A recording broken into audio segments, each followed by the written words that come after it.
আসসালামু আলাইকুম বন্ধুরা, আমি টেকনিশিয়ান al-amiN আর আপনারা দেখছেন আমার ইউটিউব চ্যানেল Electrodea।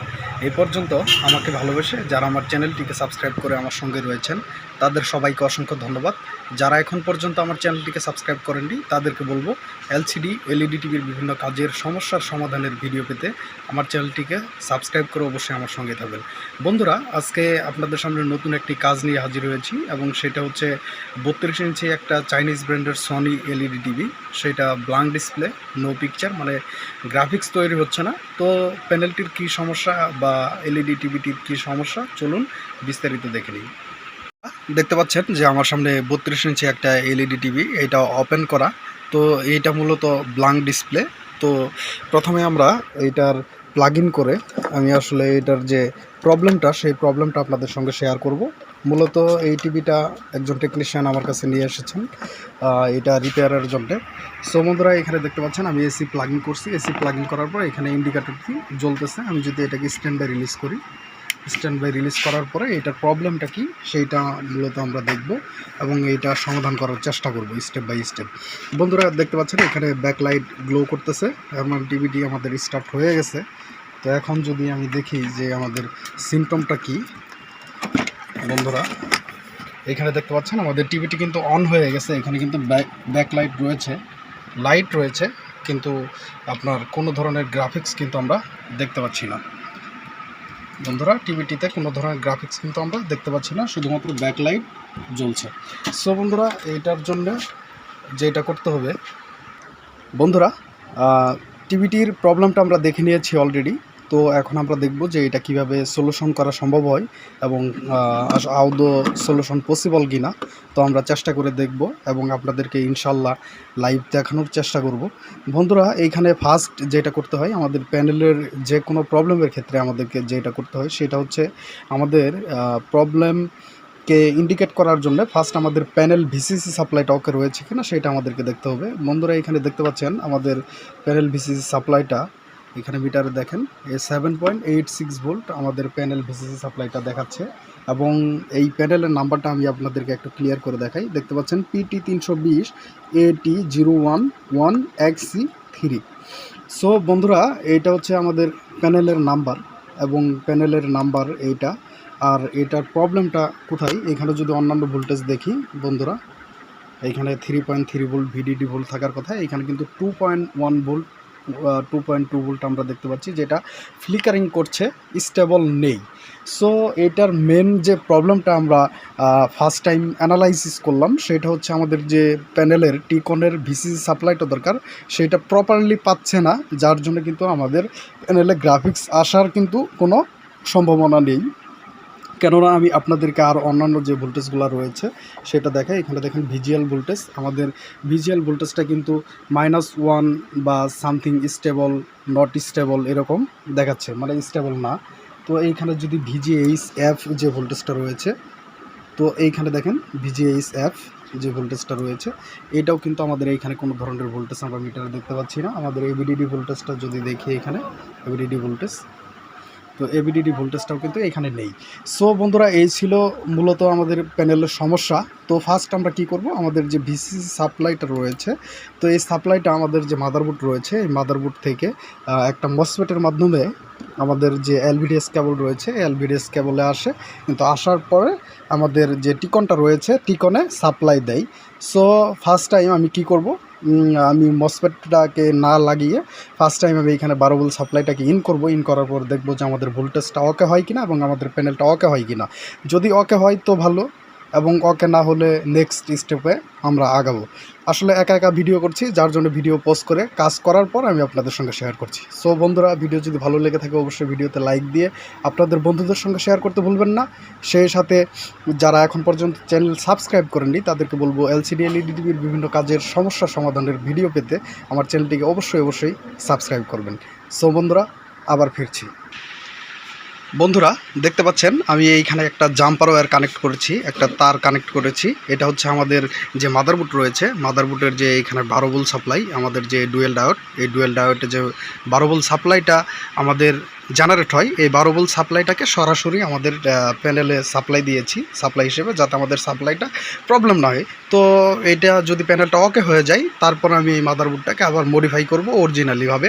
সো আসলে বোঝার জন্য, কাজ দেখানোর জন্য আমি এইভাবে ফার্স্ট টাইম আসলে এটার যে সাপ্লাইটা রয়েছে সাপ্লাইটাকে একুরেট করে দিলাম। এখন আমি টিভিটাকে অন করব, অন করার পরে দেখব যে আসলে আমাদের প্রবলেমটা সলভ হয় কি না। বন্ধুরা এখানে দেখতে পাচ্ছেন রেড ইন্ডিকেটরটি জ্বলতেছে, এবং টিভিটিকে যদি স্ট্যান্ড বাই রিলিজ করি, স্ট্যান্ড বাই রিলিজ করার পরে দেখব যে আমাদের প্রবলেমটা আগের মতোই না চেঞ্জ আসছে। সো বন্ধুরা এখানে দেখতে পাচ্ছেন গ্রিন কালারটা।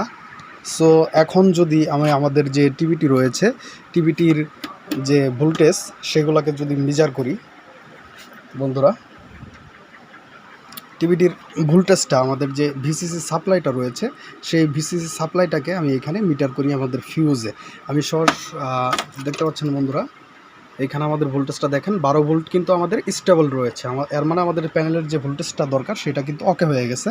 তো এখন যদি অন্যান্য ভোল্টেজটা দেখি, এইখানে বন্ধুরা দেখেন আমাদের অন্যান্য ভোল্টেজ এখানে রয়েছে 3.3 ভোল্ট, মানে আমাদের ভিডিডি ভোল্ট, এইটা কিন্তু ওকে হয়ে গেছে। আমাদের এই ভিডিডি ভোল্টেজ এইখানে টেস্ট পয়েন্ট দেওয়া রয়েছে VAA। আমি যদি ক্লিয়ার করে আপনাদেরকে আর একটু দেখাই, বন্ধুরা এখানে দেখতে পাচ্ছেন এইখানে VAA একটা টেস্ট পয়েন্ট দেওয়া রয়েছে।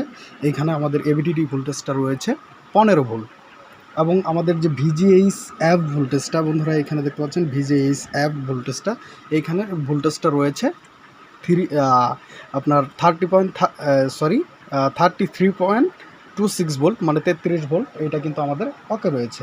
আমি যদি VGL ভোল্টেজটা দেখি, এইখানে আমাদের VGL যে টেস্ট পয়েন্টটা রয়েছে VGL, তো এই VGL ভোল্টেজটাকে আমি দেখাই। এখানে মিটারে আমাদের দেখেন VGL ভোল্টেজটা -6 ভোল্ট, এটাও কিন্তু আমাদের ওকে রয়েছে। সো বন্ধুরা মোটামুটি আমাদের প্যানেলে যে ভোল্টেজগুলো দরকার সেই ভোল্টেজগুলো জেনারেট হয়েছে। এখন যদি আমি টিভিটির যে আমাদের কন্ডিশনটা যদি দেখি, যে আমাদের টিভিটির ডিসপ্লেটা ওকে হয়ে গেছে কিনা, বন্ধুরা এখানে দেখতে পাচ্ছেন আমাদের টিভিতে কিন্তু কোনো ধরনের গ্রাফিক্স আমরা দেখতে পাচ্ছি না।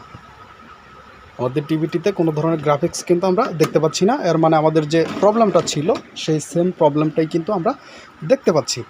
সো বন্ধুরা এইটার কারণটা কি, এইটার সমাধান কিভাবে সলভ করা যায় সেইটার জন্য আরও কিছু মেথড রয়েছে। আমি ভোল্টেজগুলো দেখলাম, আমাদের প্যানেলের যে সিগন্যালগুলো রয়েছে সিগন্যালগুলো ওকে রয়েছে কিনা, স্যার আমাদের গামা সেকশনের, এটা হচ্ছে গামা আইসি, গামা সেকশনের ভোল্টেজগুলো ওকে রয়েছে কিনা, আমাদের এলভিডিএস কানেকশন থেকে এখানে সিগন্যালগুলো সব ওকে রয়েছে কিনা, সেইগুলোর উপর ডিপেন্ড করে কিন্তু আমাদের এইটার প্রবলেমটাকে ফাইন্ড আউট করতে হবে। সো বন্ধুরা এইখানে আমি যদি দেখাই যে আমাদের যে এলভিডিএস সিগন্যালগুলো, সেই এলভিডিএস সিগন্যালগুলো সব ওকে রয়েছে কিনা, এলভিডিএস সিগন্যালগুলো ওকে রয়েছে কিনা সেইটার জন্য মূলত পারফেক্ট হচ্ছে আমাদের ডিএসও যে মেশিন রয়েছে অসিলোস্কোপ, তো সেইটার মাধ্যমে মেজার করলে আসলে রেজাল্টটা ক্লিয়ারলি দেখা যায়। কিন্তু আমার কাছে ডিএসও মেশিনটা নাই, আমি সাধারণত মিটারের মাধ্যমে এই কাজটা করি। তো মিটারের মাধ্যমে কাজ করার জন্য কিছু মেথড রয়েছে, সেই মেথড অনুসারে আমি কাজগুলো করার চেষ্টা করব, এবং এটার যে ভোল্টেজ সিগন্যালগুলো রয়েছে সেগুলোকে মেজার করব, ভোল্টেজ সিগন্যালগুলোকে মেজার করব, করার পরে দেখব যে আমাদের সলিউশনটা হয় কিনা। আমি দেখতে পাচ্ছেন বন্ধুরা এখানে সিগন্যালগুলোকে মেজার করছি। বন্ধুরা দেখতে পাচ্ছেন এইখানে মিটারে আসলে ভোল্টেজ দেখাচ্ছে 1.7 ভোল্ট, এটা আসলে আমার কাছে অ্যাবনর্মাল মনে হচ্ছে। এইখানে দেখেন 0.6 ভোল্ট, এইটা হচ্ছে অ্যাবনর্মাল। এইখানে দেখেন এটা হচ্ছে 1.1 ভোল্ট, এবং এইখানে আরও যে ভোল্টেজ রয়েছে 1.1 ভোল্ট, এইখানে আরও যে ভোল্টেজ রয়েছে 1.2 ভোল্ট। সো বন্ধুরা আমি মোটামুটি এটাকে ভেরিফাই করব, ভেরিফাই করে এটার প্রবলেমটা কোথায় সেটা আমি আপনাদের সঙ্গে শেয়ার করব এবং বিস্তারিত দেখাবো। সেই সাথে আরেকটা কথা না বললে নয়, যারা এলসিডি এলইডি টিভির কাজ শিখতে চান তারা স্ক্রিনের নাম্বার যোগাযোগ করতে পারেন অনলাইন অথবা অফলাইন প্রশিক্ষণের জন্য। বন্ধুরা আমি দেখতে পাচ্ছেন এইটাকে কুল টেস্ট করব। কুল টেস্ট করার জন্য দেখতে পাচ্ছেন আমার যে এলভিডিএস কেবলটা রয়েছে এটাকে ওপেন করেছি। এটা মূলত আমাদের মাদারবোর্ড থেকে প্রবলেমটা কিনা এবং প্যানেল থেকে সমস্যা কিনা সেটা জাস্টিফাই করার জন্য। সো বন্ধুরা আসলে মাদারবোর্ড থেকে প্রবলেমটা হতেও পারে, কেননা আমাদের যে দেখতে পাচ্ছেন বন্ধুরা এখানে সাপ্লাইটা এটা কিন্তু মাদারবোর্ড থেকে ছিল না, কিন্তু আমি এটাকে বাইপাস করেছি। বাইপাস করার পরেও কিন্তু আমাদের প্রবলেমটা সলভ হয়নি। সো বন্ধুরা এটা আসলে এখন যে প্রবলেমটা এলবিডিএসের যে এখানে ভোল্টেজটা অ্যাবনর্মাল দেখলাম, তো এইটা আসলে আমাদের প্যানেলের সমস্যা, এই টিকন সমস্যা নাকি আমাদের এই মাদারবোর্ডের সমস্যা, সেটাকে ভেরিফাই করব। ভেরিফাই করার জন্যে আমি আপনাদেরকে দেখাই, আমি আসলে কুল টেস্ট করে নিয়েছি। এখন আমি আপনাদেরকে দেখাবো এই যে এইখানে যে ক্লক সি, এটা ক্লিয়ারলি এখানে এলবিডিএসের সিগন্যাল দেওয়া আছে 3 - 3+, ক্লক মাইনাস ক্লক প্লাস। আমি আরেকটা কথা বলবো যে ভাই আসলে এই ভিডিওতে আপনাদেরকে বিস্তারিত ইনফরমেশন দেওয়ার চেষ্টা করছি, সো কেউ ভিডিও স্কিপ করবেন না। এইখানে বন্ধুরা দেখতে পাচ্ছেন ক্লক মাইনাস ক্লক প্লাস যে টেস্ট পয়েন্টটা রয়েছে, এই দুইটা কিন্তু আমাদের শর্ট দেখাচ্ছে। আমাদের মিটারে দেখান, মিটারে কিন্তু আমাদের বিপ সাউন্ড শোনা যাচ্ছে এবং এইটা কিন্তু 3 উনসের মতো দেখাচ্ছে। এইটা হচ্ছে আমাদের ক্লক প্লাস ক্লক মাইনাস। আমি আপনাদেরকে আরেকটু ক্লিয়ার করে দেখাই। মিটারে আমাদের ক্লক মাইনাস ক্লক প্লাস, আমি এইখানে মাইনাসটা ধরলাম, আবার এইখানে ধরলাম আমাদের প্লাসটা। দেখতে পাচ্ছেন বন্ধুরা আমাদের ক্লক মাইনাস ক্লক প্লাস যে টেস্ট পয়েন্টটা, মানে এইখানে যাতে শর্ট না হয় মিজারের সুবিধার্থে আমি সরাসরি কানেক্টরে ধরলাম। আমাদের এইটা কিন্তু শর্ট দেখাচ্ছে। এর মানে এই যে এলভিডিএসের যে সিগন্যালটা এটা কিন্তু সরাসরি আমাদের যে টিকন প্রসেসর রয়েছে, এই টিকন প্রসেসরে ইনপুট হয়েছে, এই যে ট্র্যাকের মাধ্যমে ইনপুট হয়েছে। সো বন্ধুরা আমি মনে করছি যে আমাদের যে এই টিকন প্রসেসরটা রয়েছে এই টিকন প্রসেসরটা খারাপ। সো বন্ধুরা আমি টিকন প্রসেসর নতুন একটা লাগাবো, নতুন লাগানোর পরে দেখব যে আমাদের কাজের রেজাল্টটা কী। সো বন্ধুরা আমার কাছে একটা স্কেলার দেখতে পাচ্ছেন, এইটা স্কেলার মোটামুটি সেম একটা স্কেলার, কিন্তু একদম এক না। এইটার নাম্বারটা দেখেন, আগেরটার নাম্বারটা ছিল আপনার PT 320 AT011XC3, আর এইটা হচ্ছে আপনার একই, কিন্তু লাস্টে দেখতে পাচ্ছেন 2, এটা হচ্ছে 3 এবং এটা হচ্ছে 2। সো বন্ধুরা আশা করি যে এটার প্রসেসরটা এখানে লাগালে আমাদের কাজ হবে। সো এইগুলা কোনটাতে কাজ হবে, কোনটাতে কাজ হবে না, এগুলা বেসিক্যালি থিওরি জানা দরকার এবং সূত্র মেনে কাজ করা দরকার। সো তার জন্য আমি কি করব, আমাদের এই যে প্রসেসরটা রয়েছে আমি এই প্রসেসরের মাধ্যমে রিপ্লেস করব। রিপ্লেস করার পর আমাদের কাজের রেজাল্টটা কি সেটা আমি আপনাদের সঙ্গে শেয়ার করব। বন্ধুরা দেখতে পাচ্ছেন আমার যে প্যানেলটি রয়েছে, প্যানেলে যে আইসিটি রয়েছে, এই আইসিটি আমি এইখান থেকে ওপেন করে নিয়েছিলাম। এটা খুলে আমি এই যে আমাদের অন্য একটি টিকন, যে টিকনটা আমি আপনাদেরকে আগে দেখিয়েছি বন্ধুরা দেখতে পাচ্ছেন, এই টিকন থেকে আইসিটি খুলে আমি এইখানে লাগিয়ে দিয়েছি। লাগিয়ে দেওয়ার পরে এখন আমি টিভিটাকে স্ট্যান্ড বাই রিলিজ করব। এটা ছিল আগের নষ্ট আইসি, এই নষ্ট আইসিকে আমি রিমুভ করেছি। রিমুভ করার পরে এইখান থেকে আইসি নিয়ে এইখানে লাগিয়ে দিয়েছি। লাগিয়ে দেওয়ার পরে আমাদের যে এইখানে এলবিডিএসের কানেকশন ছিল, এখানে যে শর্টটা ছিল আমাদের শর্টটা কিন্তু রিমুভ হয়ে গেছে।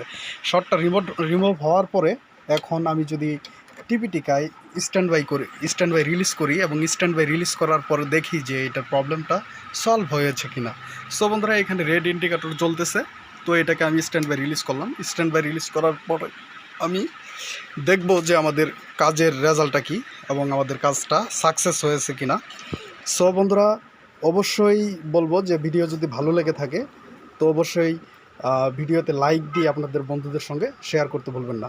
বন্ধুরা দেখতে পাচ্ছেন এখানে কিন্তু নো সিগন্যাল বার এবং এক ব্লু স্ক্রিন এটা কিন্তু চলে এসেছে, এর মানে আমাদের টিভিটি কিন্তু টোটালি ওকে হয়ে গেছে। সো বন্ধুরা আমি আর সিগন্যাল দিয়ে দেখাবো না এবং ভিডিও লম্বা করব না। সেই সাথে বলবো যে আপনারা যারা কাজ শিখতে চান, বেসিক সূত্র জেনে কাজ শিখতে চান, তারা স্ক্রিনের নাম্বারে যোগাযোগ করতে পারেন এবং আমার জন্য দোয়া করবেন। ভালো থাকবেন, সুস্থ থাকবেন। অন্য কোনো ভিডিও নিয়ে আপনাদের সামনে হাজির হব। আল্লাহ হাফেজ।